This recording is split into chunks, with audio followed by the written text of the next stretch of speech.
હે મારી વાડીના વટાણાઓ, તમે કેમ હાવા નમાલા જેવા થઈ ગયા છો?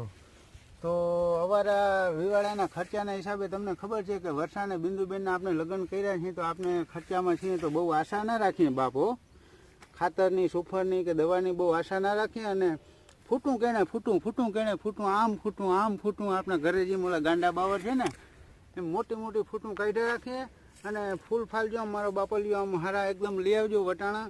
આપણે લગ્નનો ખર્ચો, વિવાળાનો ખર્ચો બધો આમાંથી ભરવાનો છે. જો આવો ફાલબાલ લઈ આવજો. અને બહુ નબળાઈ જેવું ના રાખીએ, કારણ કે વિવાળાના ખર્ચામાં અમને નબળાઈ આવી. તો મેં ક્યાં તમને કીધું કે અમે વિવાળાનો ખર્ચો કર્યો છે તો અમને સુફર નાખો, કે અમને ખાતર આપો, કે યુરિયા આપો, કે 12-32-16 આપો, કે દવાનો સ્પ્રે કરો. અમે ક્યાં માગ્યું તમારી પાસે? તો મારા બાપ મેં જરાય આમાં આશા ના રાખી. અને એવું આપણે કામ કરીએ કે આમ બધાને મજા આવી જાય અને સારી એવી વટાણાને ઢગલે ઢગલે